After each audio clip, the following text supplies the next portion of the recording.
लोकसभा चुनाव 2024 के आगाज के साथ ही सभी राजनीतिक दलों ने भी अपनी कमर कस ली है और तैयारियों में जुट गए हैं। चुनाव में सभी की नजर 80 लोकसभा सीटों वाले उत्तर प्रदेश पर टिकी है। इसी कड़ी में आज उत्तर प्रदेश के मुख्यमंत्री योगी आदित्यनाथ ने भी भगवान श्री कृष्ण की पावन धरा मथुरा से अपने चुनाव प्रचार का शंखनाद कर दिया है। सीएम योगी ने आज सबसे पहले मथुरा में श्री कृष्ण जन्मभूमि मंदिर पहुंचकर पूजा अर्चना की। इसके बाद सीएम योगी ने यहां सार्वजनिक रैली को संबोधित किया। इस दौरान उन्होंने क्या कुछ कहा, आपको सुनाते हैं।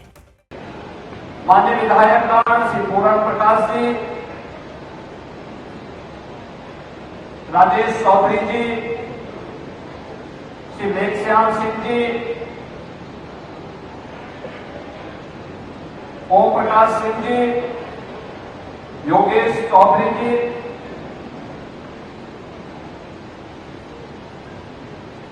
चौधरी तेजवीर सिंह जी, माननीय सांसद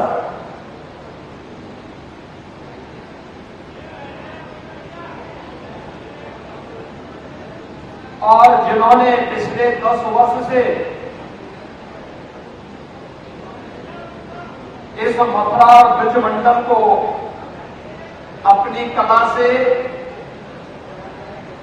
अपने सांस्कृतिक प्रवाह से एक नई पहचान दी है।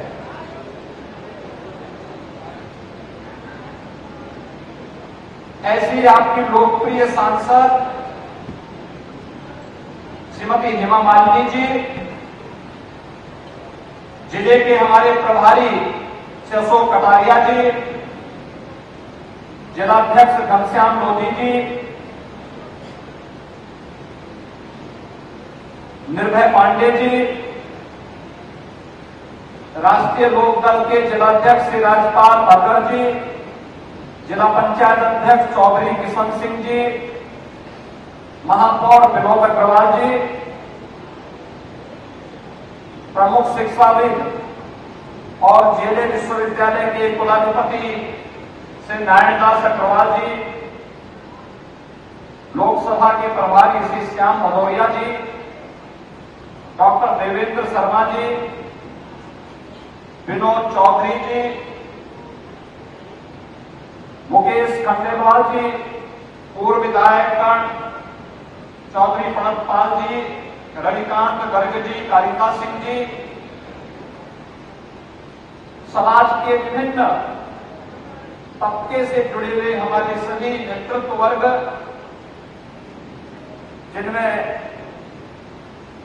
Indian medical association, bar association, महिला सशक्तिकरण के क्षेत्र में कार्य करने वाले अनुसूचित जाति जनजाति के बच्चों के कल्याण के लिए कार्यरत संस्थाएं, श्री जी बाबा संस्था और ब्रज विकास ट्रस्ट से जुड़े हुए पदाधिकारीगण, chartered account association,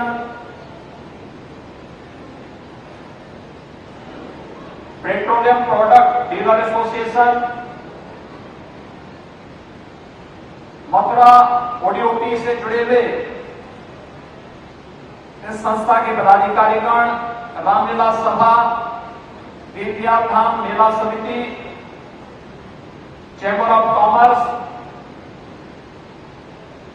hotel association, लघु उद्योग भारती और तमाम अन्य संस्थाओं से जुड़े हुए जो हमारे पदाधिकारीगण हैं,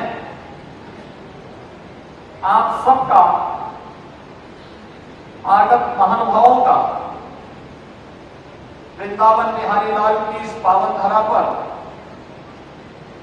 आप ही के बीच होली के अगले दिन ही मुझे आने का अवसर प्राप्त हुआ है और आप इतनी भारी संख्या में आए हैं, मैं आपका हृदय से अभिनंदन करता हूं।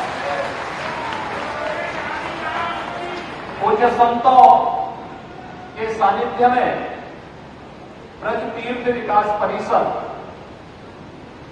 संपूर्ण ब्रज को यहां के माननीय जनप्रतिनिधियों के मार्गदर्शन में उसकी पुरातन विरासत को संरक्षित करते हुए एक नए कलेवर के रूप में प्रस्तुत कर रही है। एक अद्भुत संजोग की विरासत भी और विकास भी। इन दोनों को लेकर के आज देश के अंदर एक नया जो प्रभाव पैदा हुआ है, यह हम सबको देखने को मिला होगा। मैं पिछले 15 दिन से एक गाना सुन रहा हूं और मैं हर बार होली में, बचपन से ही होली के गानों को जब सुनता था, एक बात मुझे ध्यान में आती थी जो अक्सर हम लोग सुनते थे कि होली खेले रघुवीरा भजन तो हम लोगों ने खूब सुना, लेकिन सचमुच पहली बार 500 वर्षों में अयोध्या धाम में मर्यादा पुरुषोत्तम भगवान श्री राम ने अपने धाम में विराजमान होकर के होली के साक्षात दर्शन भी हम सबको कराए और मथुरा वृंदावन की कुंज गलियां भी इंतजार तो कर ही रही हो।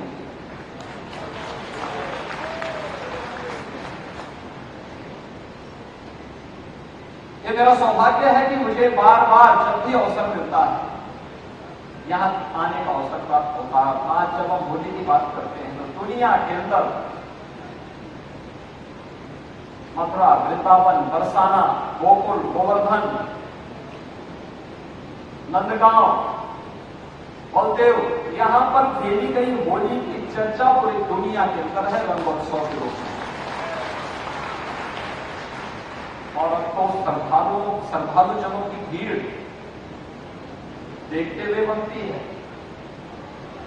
हम लोगों को लगता है जितना कुछ हो पा रहा है ये भी कम पड़ रहा है और इसमें और कुछ क्या होना है। एक बृहद योजना के साथ आज उन कार्यक्रमों को आगे बढ़ाने का कार्यक्रम किया जा रहा है। आप देखिए इस धरती का कितना बड़ा प्रताप है और कितनी बड़ी ताकत है। याद करिए 2021 में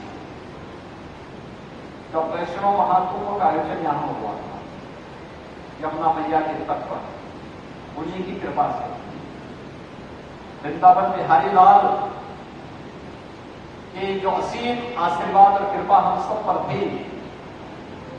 जिस दिन तक पूज्य संतों का वैष्णव कुंभ यहां पर था तब तक कोरोना का दूर दूर तक कहीं अता पता नहीं था और जैसे ही कुंभ विसर्जित हुआ कुंभ की, उसके बाद आपने देखा होगा कोरोना जैसी महामारी किस रूप में फैली, पूरे देश में थी, पूरी दुनिया में थी, लेकिन उस सब के बावजूद जो जज्बा था यहां का वो देखने लायक था और अभिभूत करने वाला था। एक नई ताकत और एक नई ऊर्जा प्रदान करने वाला था और उस ताकत के कारण ही हम लोगों ने उत्तर प्रदेश जैसी बड़ी आबादी के राज्य को प्रधानमंत्री मोदी जी के मार्गदर्शन और नेतृत्व में कोरोना जैसी महामारी से बचाव करने में सफलता प्राप्त कर। बंधुओं, आज पिछले 10 वर्ष में आपने बदलते हुए भारत को देखा है। एक नया भारत, एक ऐसा भारत जो दुनिया के अंदर भारत को एक नई पहचान दे रहा है। दुनिया के अंदर हमारे भारत की एक नई पहचान बनी है। लोग सम्मान के साथ भारत को देखते हैं। हमारे देश के प्रति सम्मान का मतलब 140 करोड़ भारतीय दुनिया के अंदर कहीं भी जाता है तो उसके लिए दुनिया के सामने एक सम्मान देने का एक भाव उसके मन में उभरता है। ये भारत के लोग। बताते चले कि लोकसभा चुनाव 2024 कुल 7 चरणों में पूरे होंगे। यूपी की 80 विभिन्न सीटों पर बारी बारी से 7 चरणों में चुनाव होने वाले हैं। लोकसभा चुनाव के लिए पहले चरण की वोटिंग 19 अप्रैल से होगी, वहीं 7वें चरण की वोटिंग 1 जून को होगी और लोकसभा चुनाव 2024 के नतीजे 4 जून को आएंगे। ब्यूरो रिपोर्ट, इंडिया पब्लिक खबर। फिलहाल इस खबर में अभी के लिए बस इतना ही। लोकसभा चुनाव से जुड़ी तमाम लेटेस्ट अपडेट्स और देश दुनिया की बाकी खबरों के लिए बने रहे इंडिया पब्लिक खबर के साथ। हमारे YouTube चैनल को सब्सक्राइब करें और बेल आइकन दबाना बिल्कुल ना भूलें।